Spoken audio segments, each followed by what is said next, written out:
Well, it's overcast out there today. After a hot week last week, we are looking ahead to a stormy start to the week. Let's get to meteorologist Alison Pryor, but before she tells us about that, she has some really good viewer photos to show us.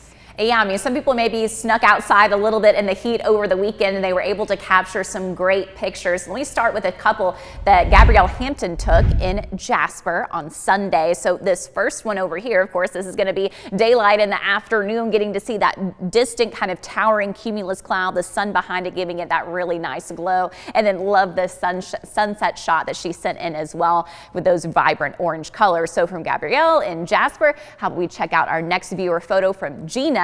This is a great shot of the sunset, that light reflecting off of a distant storm cloud really billowing up right there. So thank you so much to Gina for those photos. And you may be able to see some storm photos again for this afternoon into the evening time as we start back to more activity in our weather. So where is all of this coming from? Well, we have this kind of like dual low pressure system that's set up affecting the southeast. In between is basically a stationary front. So with that, we're getting these storms that are firing up near and along that frontal boundary, which includes generally the plateau counties for us this morning with some heavy rainfall and thunderstorms such as Bledsoe County. That's going to trigger more activity as we go through our afternoon into the evening hours and tomorrow as well. Let me pull back to show you an even bigger picture, because when we talk about the tropics, we have two storms that are at play right now. Hurricane Franklin right here, a major hurricane, and then we have tropical storm Idalia. This is the one that could bring us a little bit of minimal effects to us here locally, but certainly some big effects in Florida. So here's a check of our chance of rainfall over the next 7 days.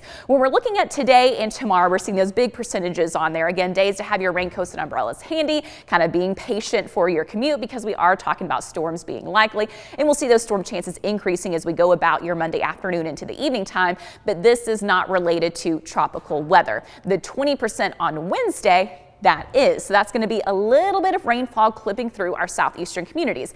After that, we are dry the rest of the week, just like we were talking about last week, that this week was going to be looking good, lower humidity, you're going to get some sunshine. So we just have to get through the next couple of days. So as we look at this afternoon, particularly after 3 p.m., beginning to see more of these spots, that red color indicating some torrential heavy rainfall and mostly cloudy skies across our area. This is going to continue through your evening time. So mindful for the roads for the evening commute, 5, 6, 7 o'clock, dealing with some of those thunderstorms. And even during the overnight hours, we'll still have a little bit of thunderstorm activity. Now, things will kind of dwindle down around sunrise on Tuesday morning. And then by the time we get to Tuesday afternoon, yep, things are going to start to balloon up once again.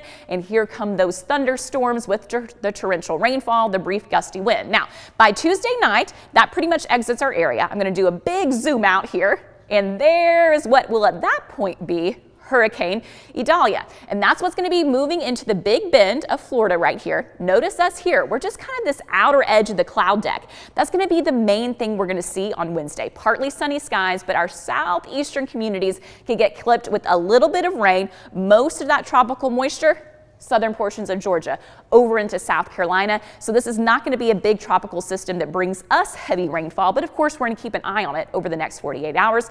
Back to today and tomorrow, about 1/2 inch to 2.5 inches of rainfall total. There is a small risk today that we could see some damaging wind gusts for this afternoon into the evening time and some localized flooding as well. As far as your high temperatures go, don't worry about the 90s. Highs today in the low to mid 80s, 86 degrees in Chattanooga.